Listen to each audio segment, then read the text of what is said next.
Olá a todos, sejam bem-vindos ao meu canal. Meu nome é Pietro e hoje nós vamos falar de um livro diferente. Sonetos Luxuriosos de Pietro, não eu, Aretino, escritos por volta de 1525, publicados aqui no Brasil pela Companhia das Letras, com tradução do grande José Paulo Paes, né? Grande poeta e tradutor, e enfim, que são um marco importante na história da poesia erótica ocidental. Se você clicou, né, no vídeo pela miniatura achando que ia fazer esse vídeo sem camisa, sinto informar, não vai ser o caso. Foi só para criar o bait, para fazer. Achei que era o jeito mais apropriado que eu poderia dar, não sei, alguma pista do conteúdo desse livro. E assim, o que eu vou dizer para vocês desse livro? Cara, é baixaria. Sim, é baixaria. Poesia erótica, você pensar, como é que pode ser a poesia erótica de alguém do Renascimento? Ah, deve ser uma coisa assim, falar aí dos corpos. Não, é baixaria. Assim, você acha que vídeo, música da Anitta, El Chan, o Creu, essas coisas são baixaria, assim, sinto informar, nada chega aos pés disso aqui. Isso aqui é baixaria mesmo, é baixaria mesmo.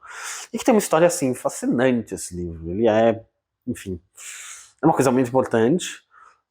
É incrível que a gente tenha essa tradução em português, assim, de um grande tradutor, que já ouvi algumas pessoas comentarem, poucas pessoas, mas já vi algumas pessoas comentarem que é um dos melhores trabalhos dele de tradução. E olha que ele traduziu Hill, que traduziu Hölderlin, que é um dos grandes poetas alemães do século XIX. Um monte de coisas, traduziu prosa, traduziu Laurence Sterne, traduziu Edgar Allan Poe, enfim, traduziu poesia da antiguidade. E traduziu isso aqui. E é bem interessante, porque quando ele traduziu isso aqui, mesmo na Itália, né, isso aqui é literatura italiana, foi originalmente escrito em italiano, isso aqui era pouco conhecido, isso aqui era pouco divulgado, principalmente porque como eu vou dizer 50 vezes nesse vídeo, é muito baixaria, assim, é muito vulgar, é muito explícito,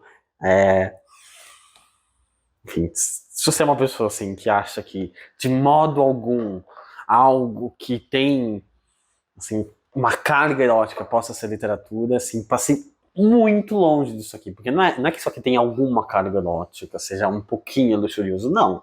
Isso aqui é baixaria, assim, é baixaria mesmo.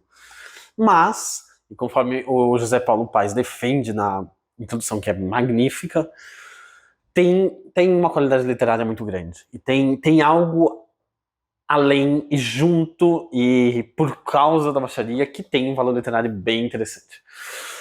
Bem, vamos falar do que é isso aqui, né? Foi escrito, como eu disse, em 1525 pelo Pietro Aretino, que foi um poeta na sua época considerado um dos grandes poetas que existiam. Ele ficou muito famoso, sobretudo pelas sátiras, pelos poemas em que ele detonava as pessoas, os contemporâneos, os inimigos dele, e detonava a um tal ponto que no final da vida dele ele começou a ficar rico com os salários que príncipes e nobres pagavam a ele, e que eram basicamente uma forma de garantir que ele não fosse atacar eles nos seus poemas. Então ele era basicamente um chantagista literário. Uma figura interessante, né? Eu acho que ninguém aqui no Brasil pensou em se tornar isso. Eu acho que seria muito divertido, assim. Hoje é todo mundo tão bonzinho com os coleguinhas, ninguém critica ninguém. Seria legal se aparecesse uma figura que fosse exatamente o oposto. Alguém que escrevesse maravilhosamente bem, destruísse todo mundo e vivesse às custas disso. Ficasse rico com a literatura de um jeito diferente. Seria bem interessante. Bem, esse era o Pietro Aretino e ele tinha a fama de ser um libertino, né? Depois que ele ganhou dinheiro, ele começou a carreira dele em Roma, mas depois que ele ganhou dinheiro, ele foi para Veneza, que, assim, se você conhece a história do Renascimento, você sabe que Veneza é a cidade mais liberal que existia. É uma cidade muito sui generis, dentro do contexto italiano. Uma cidade que nunca sofreu o mesmo tipo de instabilidade política que todas as outras cidades e regiões da Itália durante o Renascimento e antes, justamente para estar no meio do mar, no meio de uma laguna. Ela não tem muralhas. Você vê o Palazzo Ducale de Veneza, ele não tem um muro, ele é totalmente aberto. Você vê o Palazzo Ducale de qualquer outra cidade italiana, ele é uma fortaleza. E mesmo a Inquisição, ela esteve em Veneza, claro, mas ela nunca teve a mesma força que ela teve em outros lugares da Itália e outros lugares da Europa. A Veneza sempre foi a capital dos libertinos e sempre foi associada, principalmente, não sempre, mas principalmente após a descoberta da América, em que a cidade acabou se tornando uma cidade turística. E, enfim, a Veneza é uma cidade turística há séculos, né? Não é uma coisa tão recente assim como algumas pessoas acham. Ela se tornou uma cidade turística e tal, e ela se tornou o polo de atração para todo tipo de pessoa que, enfim, poderia ser perseguida em outros lugares. Casanova é um exemplo, né? Todo mundo conhece Casanova, é de Veneza. Muito bem. E o Pietro Aretino foi viver em Veneza, ele tinha um palazzo fabuloso, ele era podre de rico, com toda a chantagem que ele conseguia de todos os príncipes da Europa. Tinha um palazzo fabuloso no Gran Canale, que era a grande avenida marítima de Veneza, o lugar onde estão os palácios mais fabulosos. Fez amizade com as pessoas mais importantes do mundo, inclusive com o grande pintor italiano Tiziano. Inclusive, Tiziano pintou um retrato muito famoso dele e muito bonito. Vamos pegar aqui. Está aqui, logo no começo desse livro. Aqui é o nosso querido Pietro Aretino, né? Como pintado pelo Tiziano. Enfim, então gozou de uma vida maravilhosa. Escreveu, entre outras coisas, algumas comédias que parecem muito interessantes, e escreveu muita poesia e muita coisa que, como a própria introdução diz, não vingou ao teste do tempo. É um escritor que ficou um pouco esquecido. Mas no começo da carreira dele, ele escreveu esses sonetos em circunstâncias muito específicas e bem interessantes, que eram as seguintes. Um pintor romano chamado Giulio Romano fez alguns desenhos que tiveram pouca circulação e que estão perdidos hoje, chamado I Modi, que era uma série de desenhos pornográficos de posições sexuais, uma espécie de Kama Sutra da história da pintura do Renascimento italiano. Ele fez esses desenhos. Esses desenhos foram gravados em gravuras em metal pelo... Qual é o nome dele? Um nome importante. Marco Antônio Raimondi, se não me engano. Fez as gravuras e começou a vender essas gravuras sem muito cuidado. Essas gravuras chegaram ao conhecimento dos grandes cardeais, aos papas, que não gostaram nem um pouco dessas gravuras, e basicamente toda a série foi destruída. Junto com as gravuras, foram compostos poemas pelo poeta mais pervertido da Itália, poemas que acompanhavam cada uma dessas gravuras, e que são os sonetos luxuriosos, que originalmente tinham o próprio nome da série de gravuras, que era I Modi. I Modi se você conhece italiano, é os modos, ou seja, os modos de você, sabe? Enfim, os modos de se transar. E escreveu um poema inspirado em cada uma daquelas posições. Infelizmente, se perdeu. Nós não temos mais as gravuras originais. Nós temos alguns fragmentos de uma republicação, e por muito tempo nós não tínhamos nenhuma publicação de época dos poemas originais do Pietro Aretino. A gente tinha publicações do século XVIII, do final do século XVIII.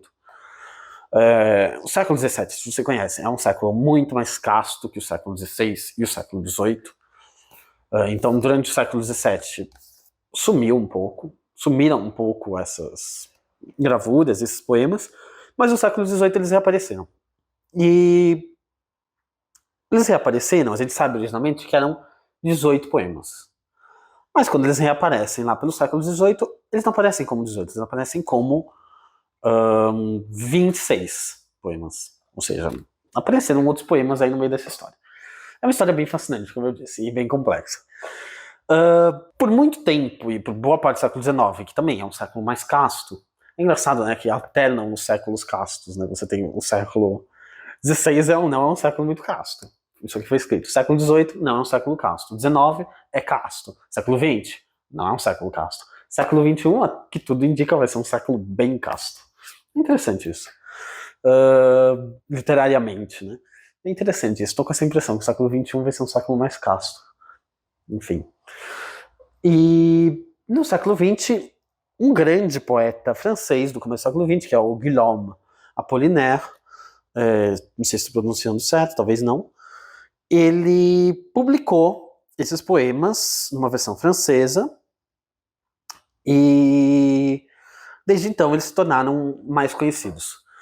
E, mais recentemente, foi descoberta uma versão do século XVI desses poemas. E a partir disso foi possível aos filólogos, né, aos estudiosos, chegar à conclusão de quais os poemas que se conheciam antes eram de fato do Pietro Aretino e quais poemas eram espúrios. Muito bem. Esse livro foi traduzido na década, se não me engano, de 1980. Essa edição, por algum motivo, e é uma falha grave da Companhia das Letras, rara, mas grave, não diz quando de fato ela foi traduzida, a coletânea. Eles dizem que a publicação é de 2000, pelo espólio do José Paulo Paes, que já tinha falecido nessa altura. Mas eles não dizem quando foi traduzido.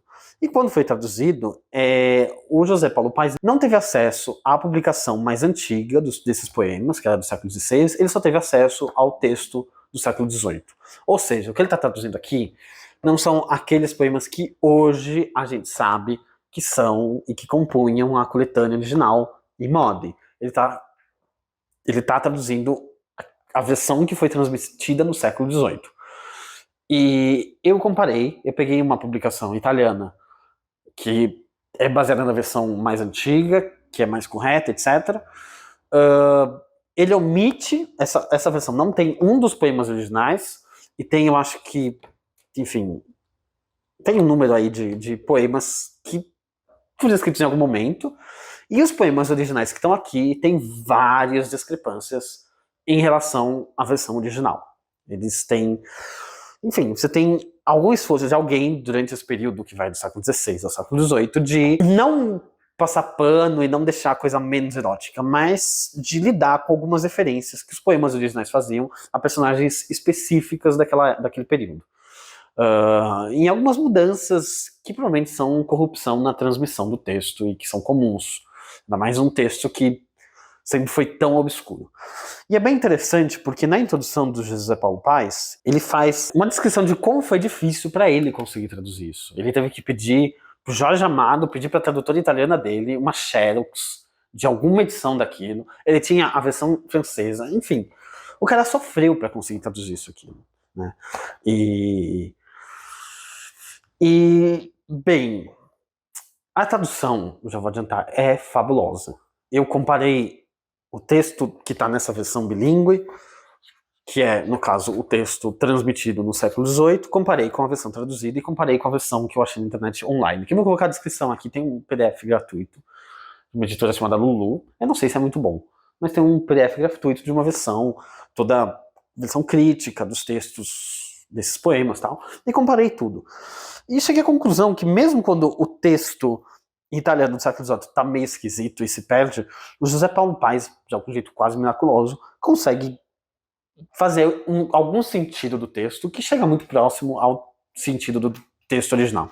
Então, a despeito do fato do José Paulo Paes não estar traduzindo a versão original, a tradução é muito boa. A tradução é muito boa. E eu ousaria dizer que eu gostei mais da tradução, talvez, do que do original. Que é muito bonito o italiano, mas ele não tem o mesmo virtuosismo que o José Paulo Paes tem. Porque, vamos falar a verdade, traduzir um poema é sempre, acho que 1,5 ou 2 vezes mais difícil do que escrever um poema numa língua original. Se você está escrevendo um poema numa língua original, você inventa o tema e você inventa tudo. Se você não conseguir fazer uma rima, encaixar, você muda a ideia do poema. Um tradutor não tem a liberdade de mudar o tema, ele tem que se manter de algum modo próximo ao assunto, ao tema, à ideia, ao conteúdo do verso original. Mas ele também tem que fazer aquilo rimar na língua de chegada, ele tem que fazer aquilo fazer sentido. Então é muito difícil você traduzir um poema com rima, porque as rimas em italiano não batem com as rimas em português. Enfim, tem uma série de coisas. E assim, a tradução é espetacular, para não dizer outra coisa, é espetacular. E na introdução, que em 2 partes, tem uma primeira parte da introdução, que é uma biografia do Pietro Aretino e tal, e tem uma segunda parte, que é uma análise dos poemas, e que é relativamente extensa. Tem aí tem 25 páginas, essa introdução sobre os poemas, e os poemas que em si não tem, são 26 sonetos, ou seja, não é nada.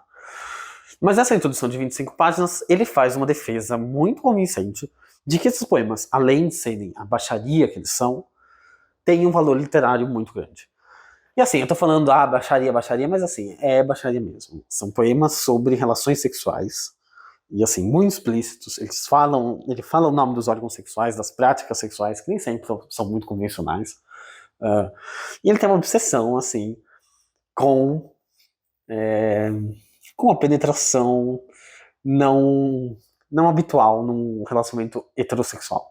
São poemas heterossexuais, são poemas de cortesãs com senhores, que muitas vezes são chamados de velhos. Então são os velhos e as cortesãs. E eu foco na penetração. Eu não sei o que eu posso falar no YouTube que ele não vai me banir, né? Então eu não sei. Na penetração aí sodomítica da coisa. Né? O lado de Sodoma. E ele não esconde nenhum detalhe, é bem explícito, ele se diverte e assim tem passagens que são absolutamente impagáveis, assim. Você vê alguém do século XVI falando, enfim, enfia o dedo, esse tipo de coisa, assim. Você fica meio, meu Deus, onde é que eu me meti? E ok, tem tudo isso, tem toda essa coisa, e tem uma coisa que é incrível, que assim, não tem um esforço exatamente de transpor todo esse jargão e todas essas ideias de baixo calão para uma linguagem literária, mas tem um esforço de transformar a linguagem do sexo. E a linguagem do sexo é uma linguagem de repetição, uma linguagem quase racional, assim, de sons e de. Enfim, pessoas que gostam de falar do sexo, elas gostam de ser xingadas, elas não querem uma prosa e uma versificação impecável, elas querem ficar repetindo aquelas ideias. E tem um pouco disso aqui. Só que isso que é incrível nesses sonetos é que eles emulam na passagem do tempo a passagem do tempo da relação sexual. Então, eles têm um começo, as primeiras instruções que um parceiro está dando para o outro parceiro de como prosseguir, as indicações, enfim, alguns questionamentos, e quase sempre eles terminam com o orgasmo. Tanto que o nome da introdução do José Paulo Paes é Uma Retórica do Orgasmo. Inclusive, em solidariedade à minha discussão, minha cadeira está gemendo. Olha como ela é simpática. Eu não sei o que fazer para essa cadeira parar de gemer. É um inferno isso. Ela fica gemendo o tempo todo. E é incrível isso, de como no final dos poemas ele tenta emular muitas vezes esse êxtase amoroso. E é muito interessante porque não é um soneto habitual, né? Que é um soneto não é um soneto de 14 versos. O clássico soneto, como a gente sabe, tem 14 versos, você tem 4, 4, 3, 3. Aqui ele adiciona mais 3 versos. É um soneto expandido, tem toda uma história para esse tipo de soneto, que eu não lembro aqui. Ele tem um nome técnico, esse tipo de soneto. Aqui são chamados strambotti. É um tipo de poema, de soneto que não é menos antigo do que o soneto tradicional, que surge na Itália do século XIII. É um tipo de soneto bem antigo, que nesse caso se presta muito na poesia satírica. Eu não conheço outros exemplos desse tipo de soneto. Deveria conhecer, mas não conheço. E você tem, se você conhece um soneto, você já leu o soneto de Camões e tal. É uma estrutura que tem um valor retórico grande, ele leva a uma determinada conclusão. E aí você tem esses 3 versos, que não são no mesmo metro. O primeiro dos 3 versos, que seria o 15º verso, ele é um verso de 6 sílabas, ou em italiano 7 sílabas, porque italianos contam versos diferentes de nós. A gente chama um decassílabo em português, o italiano chama aquilo de um endecassílabo. Enfim, podia fazer um vídeo sobre versos, né, métrica dos versos. E a métrica do verso do Pietro Aretino, pelo que eu vi, não é das mais canônicas. Na Itália você tem um outro Pietro, que é o Pietro Bembo, que é um dos grandes poetas do Renascimento, e ele fez uma série de regras de como tem que funcionar os poemas e quais são, enfim, as regras de acentuação dentro de um verso decassílabo. Que, enfim, Camões, etc., estão um pouco na senda. Não sempre, mas estão um pouco na senda. O Pietro Aretino é um pouco mais livre, ele não tem toda essa empáfia literária do soneto, não convém pro tipo de coisa que ele tá falando. Às vezes ele tira sarro do petrarquismo. Tem um poema que é muito engraçado que ele inteiro rima em 2 palavras, que são katsu e pota. Pota, katsu. Katsu, pota, pota, katsu, pota, katsu, pota, katsu, pota, katsu, katsu, pota, pota. Essas são as rimas. Eu acho que o YouTube não vai me banir porque eu estou falando em italiano, eu acho que ele não vai identificar o italiano, mas se você conhece italiano, você sabe o que essas palavras querem dizer. Enfim, o poema inteiro é rimado assim, e é um pouco tirar sarro de uma... Não vou dizer do petrarquismo necessariamente, mas de toda aquela coisa mais emperectada literariamente. E bem, os poemas sempre terminam com esses 3 últimos versos, que se você está acostumado com um soneto e o fluxo de um soneto, esses 3 últimos versos são aí uma surpresa. E normalmente nesses 3 últimos versos vem a emulação do orgasmo. Eu vou tomar a liberdade aqui de falar o final daquele que eu acho que é o melhor dos sonetos, que é o soneto número 20 dessa edição, que na versão autêntica, na versão mais antiga, é o soneto 14. Eu vou falar em italiano, vocês não precisam entender, mas vocês vão entender alguma coisa, eu acho. E vocês vão sacar mais ou menos o que eu tô falando. Vamos lá, vou falar em italiano. Io faccio adesso, e voi quando farete? Adesso dammi tutta la linguina, ahimè che io muoio, e voi cagione siete. Dunque voi comprirete? Sì, già faccio, ahimè spinge ben mio, ahimè già ho fatto, ai che son morto, Dio. Então, esse é o final de um dos poemas. Eu falei a última tercina e a tercina extra que eu tô discutindo. Enfim, não é tão baixaria, né? Não é tão baixaria. As palavras de baixaria estão mais no começo desse aqui. E tem... Enfim, o começo do poema também é muito legal, que diz assim: e Deus perdoe a quem no censurado não foda. Esse é o último verso do primeiro poema. Enfim, é divertido. É grande literatura, é assim, é poesia, né, aquela coisa. Essa é uma resposta assim, que cada leitor tem que chegar às conclusões. O José Paulo Paes, como eu disse, faz uma defesa muito convincente e muito apaixonada de que tem um valor literário muito grande. Eu acho que, minha opinião, minha questão de opinião, de gosto, eu acho que, isoladamente, eles são muito legais. Assim, você lê um, é muito legal.